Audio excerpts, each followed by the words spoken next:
It's one of the greatest stories ever told, a delight for generations of schoolchildren. But could Noah and the Ark actually be true?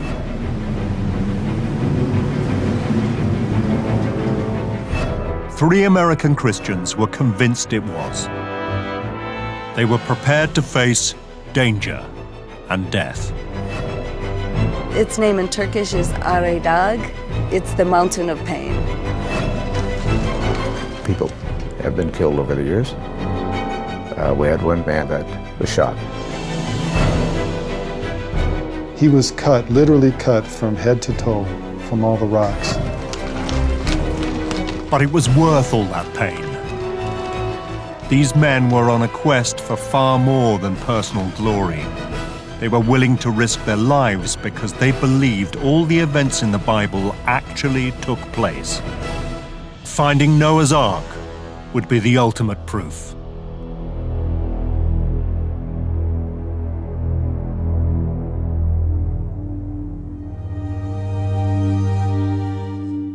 Of all the tales in the Bible, Noah and his Ark is perhaps the most fabulous.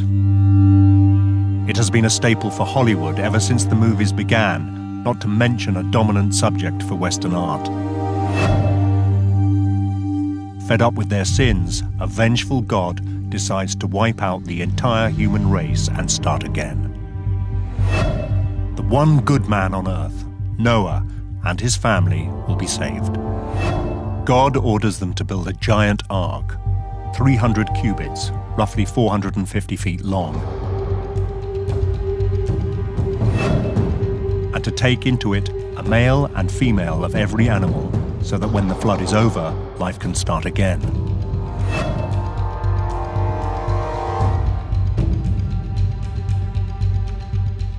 But is this all just a story, or could it possibly be true?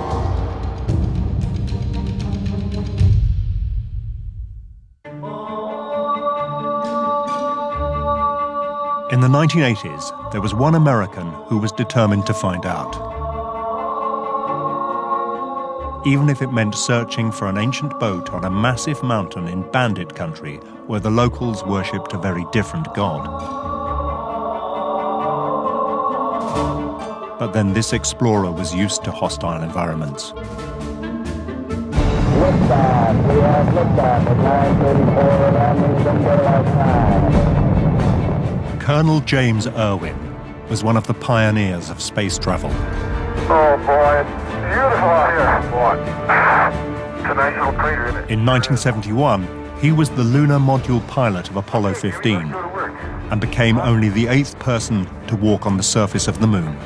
Look at that. I think we found what we came for. Crystal rock, huh? Yes, sir. You better believe it. He spent 3 days there, moonwalking and collecting samples, including the Genesis rock. Joe, this crater is a gold mine. And there might be diamonds in the next one. To the untrained eye, it looked like just another rock, but its large crystals showed it to be a section of primal lunar crust, formed during the earliest history of the solar system. It was a key to many mysteries. It stands as a major clue in unraveling the formative processes of the moon, the Earth, and the planet. That rock made Jim Irwin famous.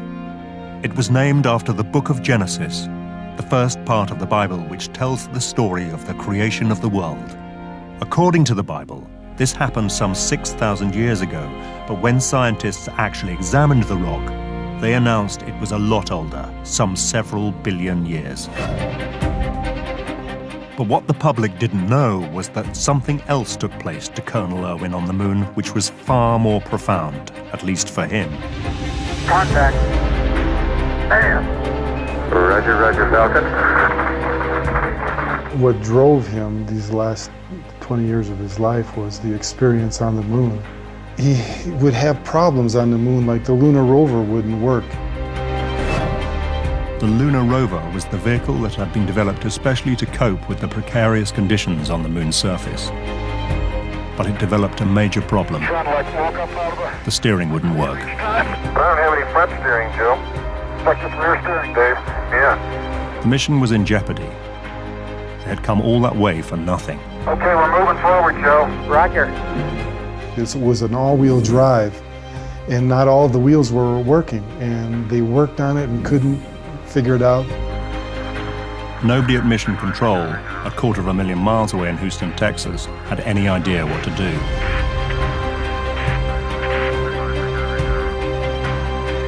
That night, Jim Irwin prayed to God. Oh, it's nice to be outside where you can stretch a little bit. The next morning, his prayers were answered.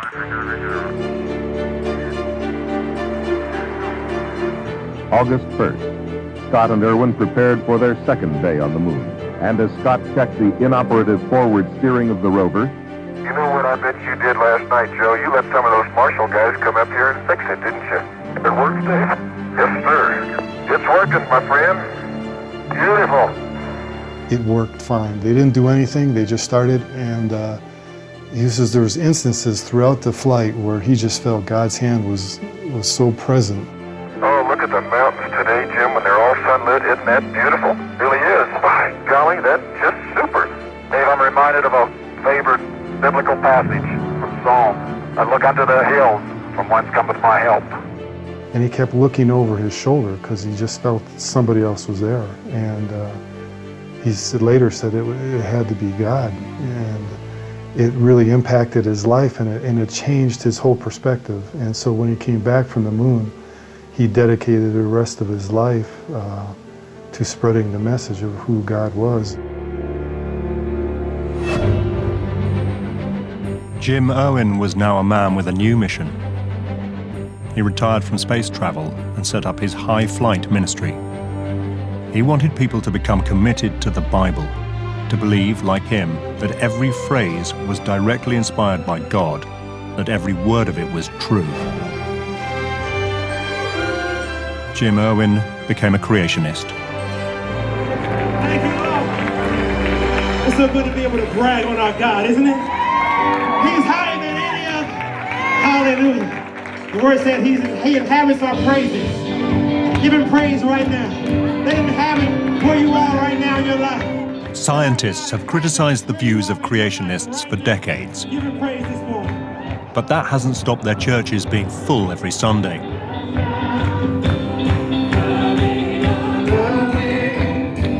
Others might ridicule them, but here in Manassas, Northern Virginia, they are quite convinced that evolution is wrong. They believe that men and women were created just 6,000 years ago, just as the Bible says.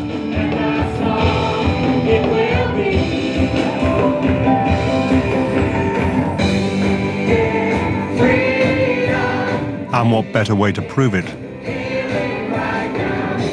than to find the ship of Noah? It would transform not only our understanding of the origin of species, it would even be clear evidence for the existence of God.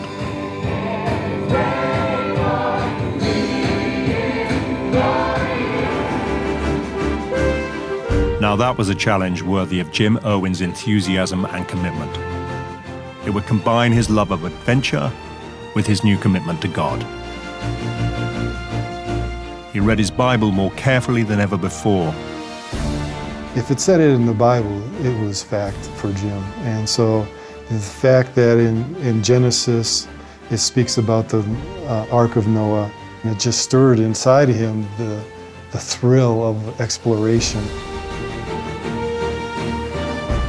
I can be a part of something of biblical proportions that would affect the whole of mankind. So he delved into all he could to find where it might be and how to go about finding it. So in between meeting world leaders and heads of state, he planned his second great expedition. This time, not with fellow astronauts, but with family and friends, including his new son-in-law. We were on a run up in Boulder, Colorado. We came to a high spot overlooking the city, and he goes, you know, I'm thinking of heading to Turkey to look for the Ark of Noah. Would you be interested? Interested? John could hardly contain his enthusiasm. To me, it was an adventure with the man who had walked on the moon. what would you say, but how soon? When can we go? Tomorrow? But if space travel had taught Jim Irwin anything about exploration, it was the importance of preparation. And so they started practicing on the hills near their home in Colorado Springs.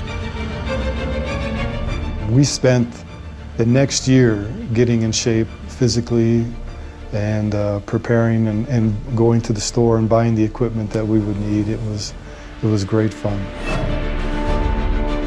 But for Colonel Irwin, it was much more than that. There could be no greater prize than finding Noah's Ark. It truly would be one small step for man, one giant step for mankind. And the amazing thing was, the Bible had told him where to look.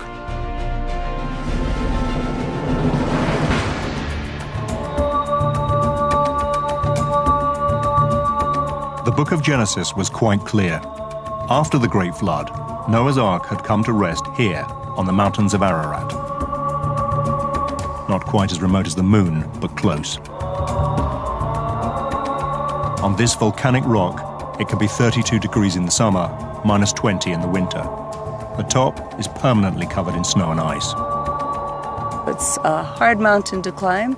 It has a 45-degree angle. Though we go zigzag back and forth like a mountain goat, it's still hard on your heart and your endurance.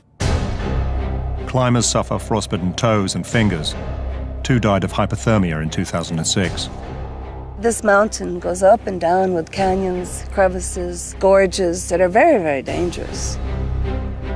Even in the relatively benign foothills, there are wolf dogs and brown bears. It's a fairly hostile environment. We call it the rock pile, and its name in Turkish is Aray Dağ, and it's the mountain of pain. These hazards, though, do not put off the most determined explorers. If anything, they enhance its appeal. The climbers come from everywhere in the world, and they come for different reasons. Some people are just mountain climbers, and they go around the world climbing the high summits. Mount Ararat is 5,137 meters, so it's a high mountain. Other people come because they're searching for Noah's Ark.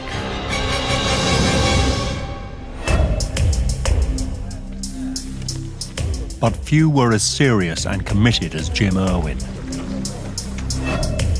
He needed to be. His task was huge. The mountain isn't just 25 miles wide. It is spread out over some 380 square miles. The Ark could be anywhere. Fortunately, there were some clues. People had been there before. 2,000 years ago, the Jewish historian Josephus described how local farmers would show remains of the Ark to those who are curious to see them. The 7th century Spanish saint Isidore of Seville claimed that on Mount Ararat, wood remains are to be seen even to this day.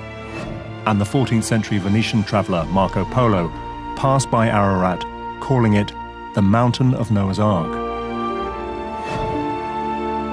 And if these reports were old and vague, there was more recent evidence. In the 1950s, the French Christian explorer Fernand Navarra spotted some timbers jutting out of a precipice. He managed to extract one and bring it down from the mountain despite suffering severe altitude sickness. But when the timber was tested, the results were inconclusive. Some tests put it at the time the Bible says the Great Flood happened, but carbon dating indicated it was much younger, probably from the 6th century AD. Still, Navarra was just one of some 200 people in the last 2 centuries who claimed to have seen the remains of the Ark. Many were local farmers who would graze their animals on the mountain in the summer months. Most of these sightings were of an Ark-like object situated between 13,000 and 16,000 feet on the north of the mountain. So this is where Jim Irwin chose to look.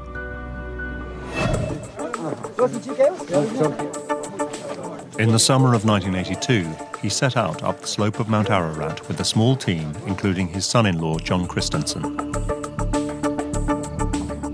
That first morning, we were in a base camp in a smooth plain. And we woke up and there was a rainstorm. And there was a rainbow that came right into camp. And we were like, oh man, this is going to be good, because right after the flood of Noah was the first rainbow, and we thought, this is a sign, and it's going to be good. Jim Irwin was back in his element. I remember him talking to a shepherd on the mountain. This man had spent his whole life as a shepherd, and now he's old and weathered. And he meets Jim, and Jim is explaining to him through the interpreter, yes, I've been on the moon. And the way he treated that man, that shepherd, was with such tenderness and compassion.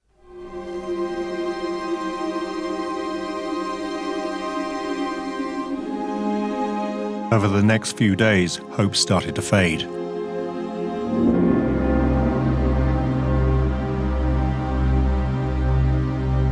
Every crevasse, gully and glacier which might be hiding the remnants of an ancient boat was explored, but that rainbow never reappeared.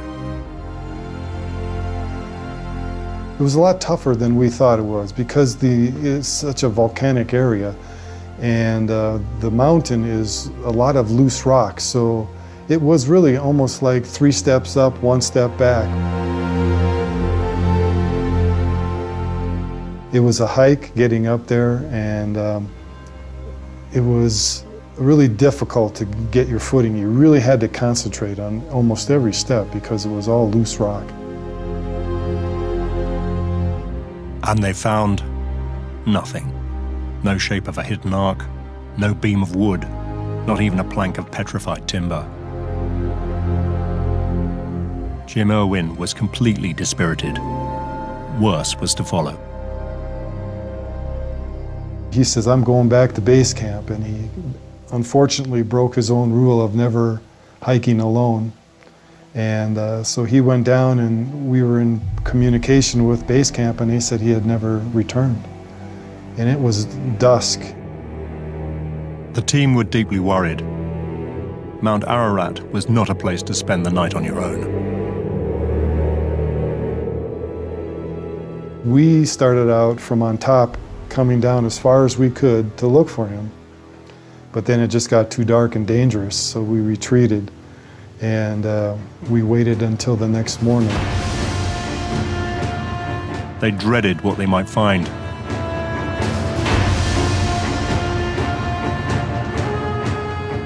And at first light, we found him down at the end of a rock field. He was unrecognizable because he had been covered with blood and hit by rocks from a rock slide. He was cut from head to toe from all the rocks. There was no medical equipment on hand. Nobody was quite sure what to do.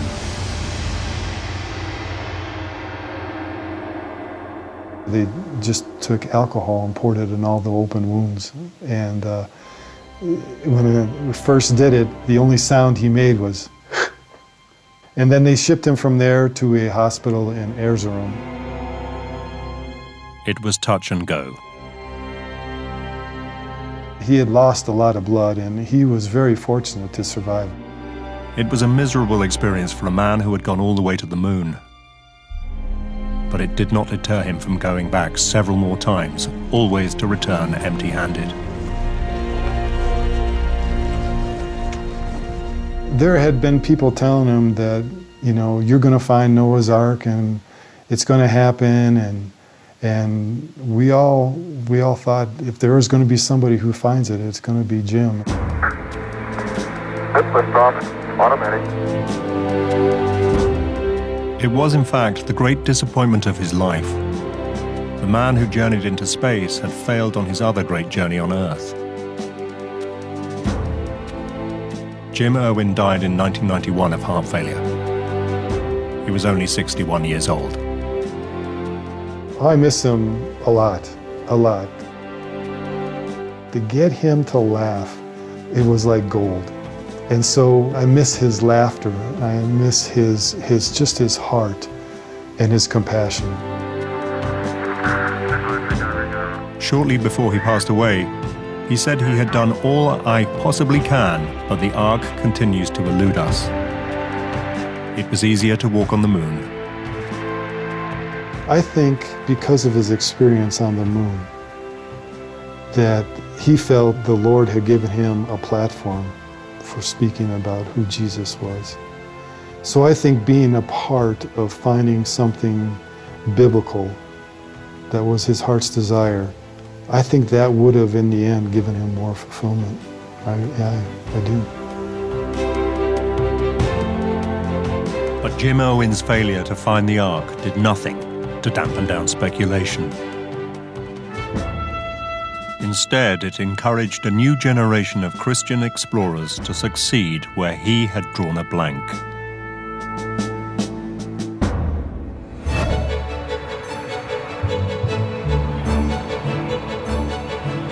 Deep in suburban America, searching for the Ark became fashionable, the kind of adventure any young creationist might aspire to.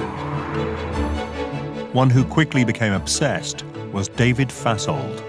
For over a year, I haven't dreamed about anything else, from the time I put my head on the pillow to the time I wake up. And that's all I think about all day long. He grew up after the war, a time of progress and prosperity. On every street corner, there was a church. He joined the Marines and then set up a salvage company where hunting for sunken ships gave him the exploring bug. And what better boat to explore than Noah's Ark?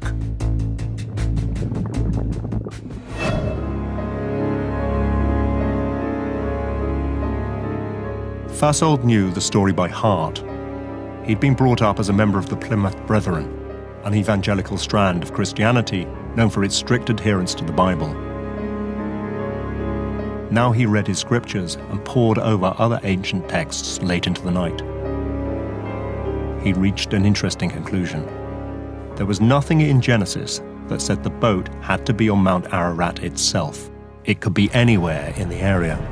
One of the problems we have is that all of these expeditions are of Mount Ararat. The Bible does not say Mount Ararat. The Bible says the mountains of Ararat. And that is probably a very different place. With his knowledge of boats, Fasold thought it much more likely the Ark would have ended up further down. And that's when he discovered Durupinar. In 1959, a Turkish pilot was flying over Mount Ararat on a government mapping mission when he noticed a strange mound 17 miles south.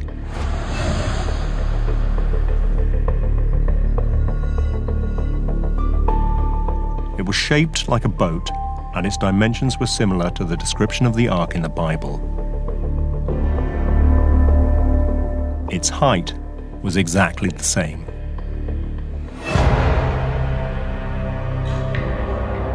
As soon as David Fasold saw it, he was sure it was a shipwreck.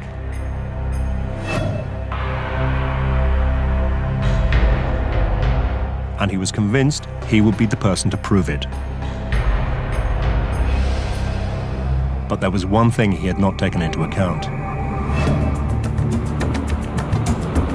Mount Ararat has always been a lawless part of the world. Buffer between Turkey, Armenia, and Iran. Most of the people who live here are Kurds. They resent being part of Turkey. By citizenship, they are Turkish, and their ID says they're Turkish, but they are Kurdish by their heritage and their cultural identity. They speak a different language, actually, here. So Duha Bayazit, the nearest town to Mount Ararat, and the base for any expedition to find the Ark, is a strange and uneasy place. It is full of Iranian smugglers, Turkish police and Kurdish rebels who are terrorists to some, freedom fighters to others. In 1984, the Kurdistan Workers' Party, the PKK, began a military campaign which would claim over 40,000 lives. The landscape may look like biblical times, but it's racked by present-day problems. The Turkish government has turned the entire eastern province, NATO's first line of defense, into a vast armed camp under martial law.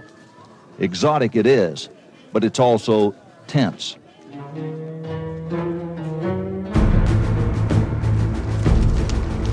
To draw attention to their struggle, the PKK targeted tourists. They did not have far to look.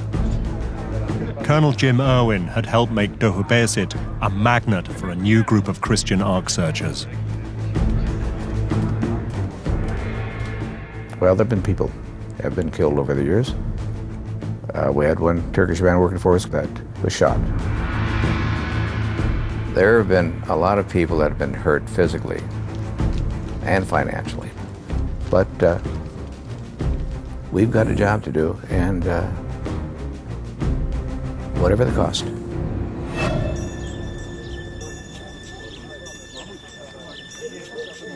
It was into this cauldron that David Fasold wandered, an innocent abroad.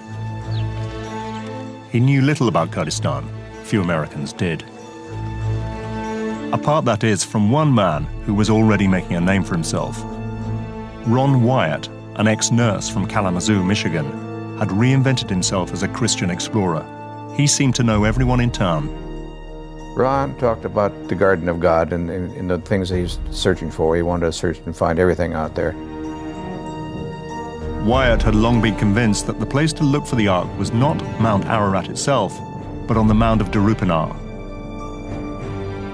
It shows that the vessel came right through here. David Fasold had found a kindred soul, and he had something that Ron Wyatt hadn't, an engineer's mind. They teamed up and decided to do the kind of exhaustive exploration that would finally win over the skeptics. Have you ever seen anything like this? Look at the grain in this thing. It almost looks like wood. Fasold took the lead. Any boat of the time, he argued, would have needed iron rivets to hold it together and stay afloat. So all you needed to prove that the remnants of the Ark were buried underneath was to scan the earth for iron. All right, now I'm going to skip this one. This would show, at the very least, that there was an ancient boat there. And what boat could it be but the Ark? With cameras watching and an impressive-looking machine that some said was a molecular frequency generator, but others claimed was just a glorified metal detector, Fasold started searching. Soon he got a result. His machine picked up a pattern of iron with a shape 450 feet long, exactly the 300 Egyptian cubits laid down in the Bible. Could this really be the Ark? David Fasold and Ron Wyatt were absolutely sure it was, as their local guide of the time remembers. It's definitely now been decided that Noah's Ark is here. They bought a sheep from the village and they made offerings in accordance to their own religion. After their prayers were over, they said, "Let's pray according to Islam and kill this as a sacrifice." They cut that sheep up and gave it to the people, piece by piece. That was enough to convince the locals, but Fasold and Wyatt knew the rest of the world would want a little more. In a village field at the bottom of Mount Ararat, they had discovered several anchor stones, which they now argued would have stabilized the Ark in rough seas, as had been predicted in holy texts. Same kind of strange stone. When the early Christians found these things, they carved 8 crosses on there for the 8 survivors. This whole valley was known as the region of 8. This was a clear sign, they said, that previous generations had regarded them as sacred. According to the Bible, there were 8 people on the Ark. Was this too much of a coincidence? It was certainly good enough for the Turks, who saw a marketing opportunity. They proclaimed Darupanar a national park and opened a visitors center.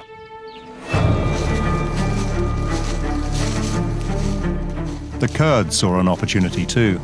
The PKK kidnapped Wyatt and 4 other members of the team. They were held for 3 weeks. Ron Wyatt came home 20 pounds lighter and walking with a slight limp, but in otherwise good health despite being held hostage for 3 weeks. When they were released unharmed, it was a major news event. They couldn't speak our language, but we got the message right quick. They made us put our hands up, and then they took us off up through the hills. Wyatt says he and his companions were lined up for execution. They would have killed us. Wyatt appeared in good health and good spirits, and he says he's convinced now more than ever he has discovered Noah's Ark. Christian America treated them as heroes. Fasold and Wyatt's discoveries led to fame, TV specials, and best-selling books.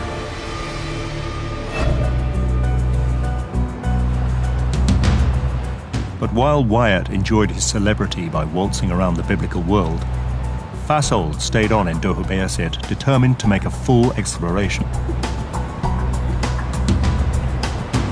He expected his fellow Ark searchers to be overjoyed the Ark had been discovered at last. Instead, they were dismissive. Well, I didn't agree with their conclusions. I was with them in '85 when they were there, and they looked at this site, and I walked all over it. I think what it is, it's simply a mud flow around a rhyolitic formation that kind of formed, looks like a sailing ship, actually.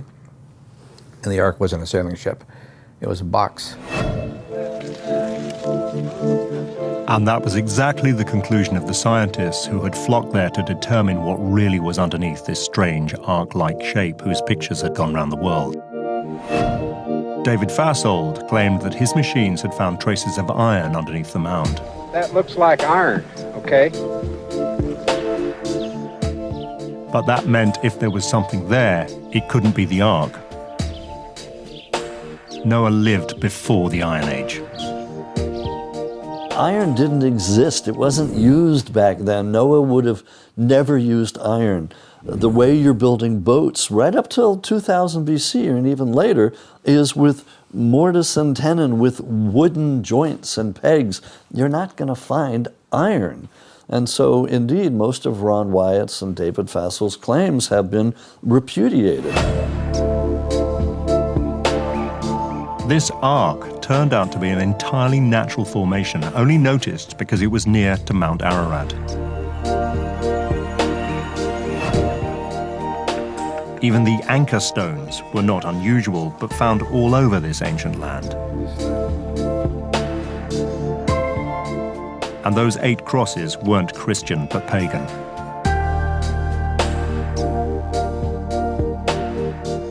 The Turks were not pleased at all. They had spent a lot of money on their visitor center. Their signs said it was the site of Noah's Ark, and that's what it remains, even today. Noah's Ark National Park. It's a lovely walk for about an hour, hour and a half. We have a picnic lunch there. The rock goes straight up like it forms a boat. It's a very interesting rock formation. I ask everyone, what do you think, Noah's Ark? They said no, interesting rock formation. With evident sadness, David Fasold changed his mind. Darupinar was not the site of Noah's Ark. It never was.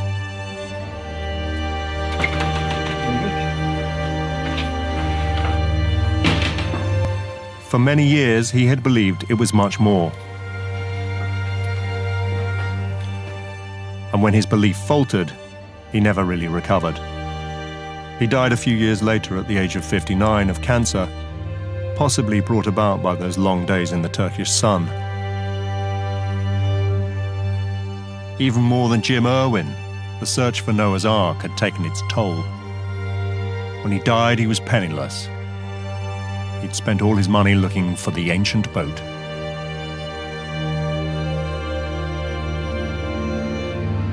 Shortly before his death, he said that intellectual brilliance is no guarantee for being wrong. But one Christian Ark hunter has no intention of being wrong. Richard Bright has given his life to searching for the Ark. He was brought up in Minnesota as a Christian, but for the first 20 years of his life, his faith had not meant a great deal. But in 1966, he had an experience which changed his life. He served in Vietnam. Under enemy fire, he directly connected to God. I was in a certain place, and a little voice told me to move. And I told my buddy next to me, I says, "Did you say something?" He said, "No." And the voice came to me again, a little stronger. "Move." I said, "What'd you say?" "Nothing. Be quiet." The third time, I said, "We're out of here." He said, "Okay." Well, we just jumped in the vehicle, and I hadn't driven 100 feet, and the first mortar round blew the wall apart where I had been leaning against. Bright is convinced that voice came from God and saved his life.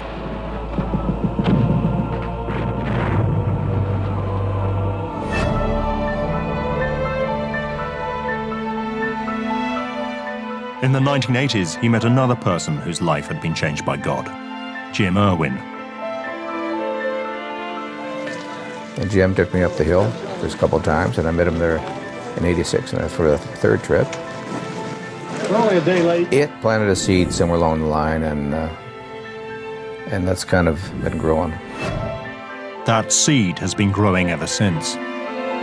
Like Irwin, he was, and is, absolutely convinced that the Ark was somewhere on Mount Ararat proper. Darupanar was a red herring. And when Irwin died, Richard Bright carried on trying to find the Ark on the mountain, while continuing with his day job as a pilot for Continental Airlines. I do think the structure exists. I'm positive of that. I've put my life on the line here many, many times, and so have a lot of other people. Good, solid, very sharp researchers. And not only just because we're Bible-believing Christians, and we are, but because the research tells you that there's something up there we should pay attention to. He is even clear what it might look like. I don't know if it's got SS NOAA stamped on the side, but it's a huge barge-like structure, and it floated up there just high up. It's got a bunch of little rooms inside, and it's very, very old. Bright has now gone up the mountain over 20 times in the last 30 years and faced many hazards. He is sure it is only God that has kept him alive. At one point, I remember the rocks, big rocks falling toward me, and I had no place to go. And so I kind of dove behind a little small rock that was about shoulder high. And the rocks are falling all around me, big boulders. And then I looked up, and I saw the biggest boulder I'd ever seen coming right at me, right here. So I says, "Jesus, Jesus, I need you now, right now, Jesus. Angels wings, I need you now." Something to that effect. Well, this little rock I was hiding behind was just barely above my shoulders, and this monster landed on top of the rock and skimmed over the top of me.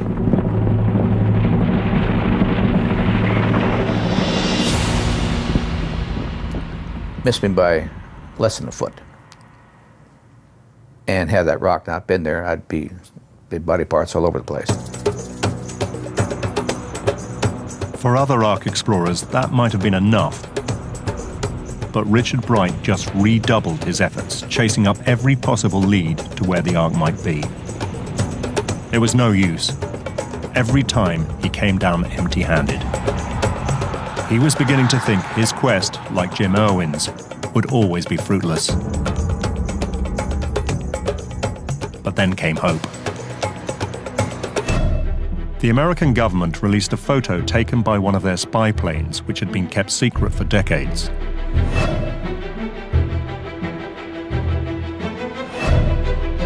It showed an unidentified shape high up on the northern slope of Mount Ararat in exactly the same place as many of the most credible sightings had been. Was this the Ark? And then in 2003 came something else. New satellite photos did indeed pinpoint something unnatural that looked a lot like the prow of a boat. It seemed a sign that Bright's long search might finally be coming to an end. And then he met a witness. A Kurdish shepherd told Bright in convincing detail how he had seen the Ark high up on the mountain when he was a child. There was a shepherd man that took me up to this place. He claimed that 40-some years prior, he'd seen this thing coming up out of the canyon, out of the ice. It was a long climb back up the slope. Eventually, they reached the glacial plateau, where the shepherd claimed he had seen the ancient boat. Nervously, they ventured forward. Could this really be the Ark?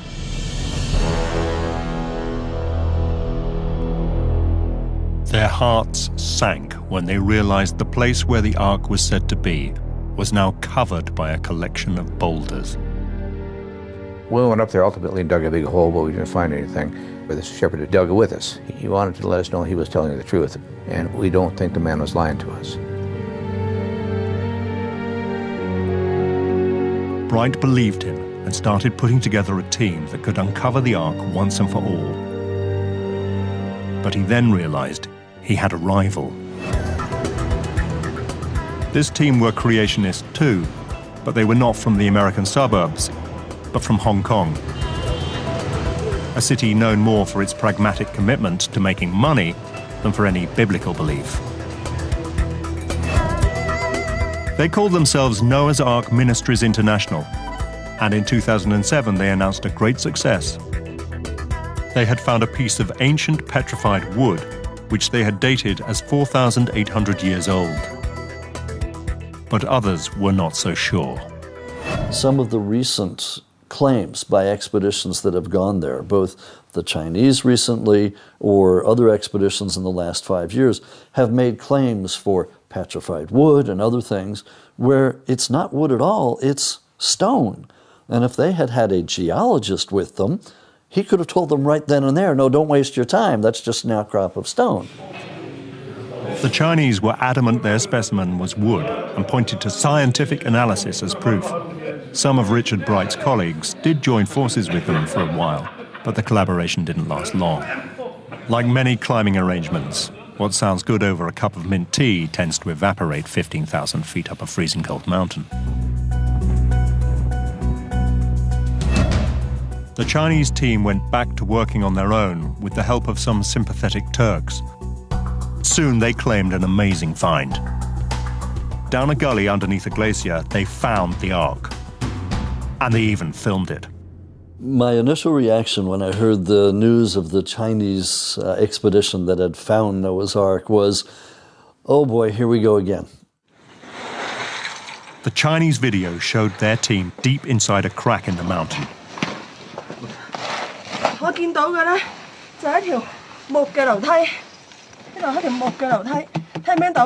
Packed within ice walls was a wooden structure consistent in size with that described in the Bible.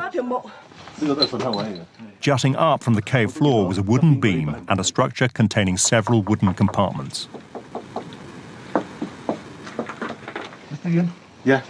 Back in Hong Kong, the Chinese announced their finding to the world at a press conference. They were 99.9% certain this was the Ark.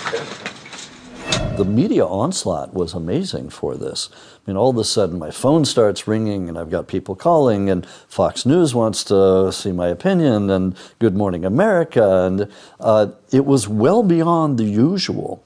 And that was because these people actually had photographic evidence, or so they said. Suspicions grew when the Chinese would not say where the site actually was. So, making use of the close contacts she had with the families of the Kurdish guides who control the mountain, Amy Bean went to look for herself. They told everyone that it was a secret place to preserve the archaeological site. They wouldn't let anyone know. So at Camp 2, I just went up there and I filmed it. She found nothing, nor did anyone else. And skepticism about the Chinese discovery turned to disbelief. I would say 100% I do not believe it. It was too good to be true. That's the way I would phrase it. It was just too good to be true.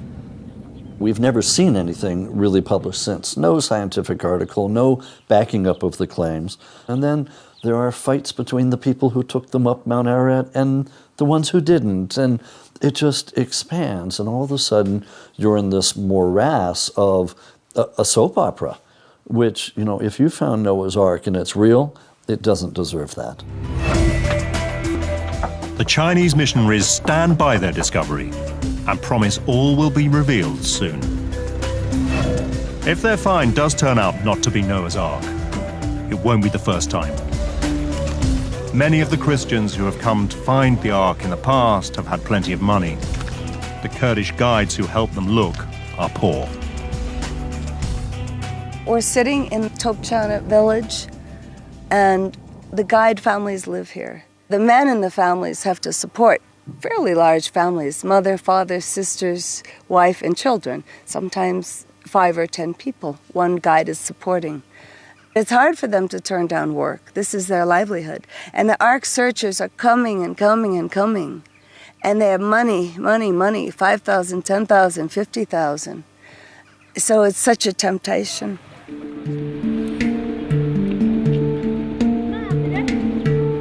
It is summer in the valley. The snow line has receded on the great mountain of Ararat.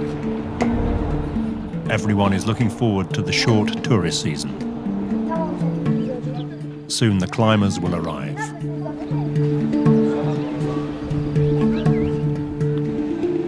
The Chinese are coming back again, determined to show the world that they really have found the Ark.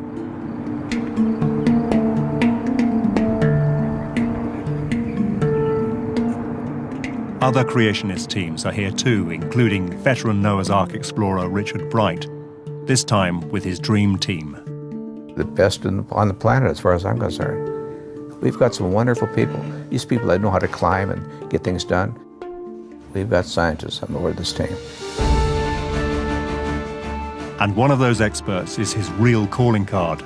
After many years seeking the Ark alone, he now has the help of a real American star. Randall Price is a distinguished professor of Judaic studies at Liberty University in Virginia. He has a track record of excavating biblical sites, most notably the Dead Sea Scrolls in Qumran in Israel. With Professor Price on board, Bright is convinced that the Ark will soon be found. I'm of the opinion that yes, it will be revealed this year. If I didn't believe that, why would I even go, right? Like I said, I'd rather be on the beach.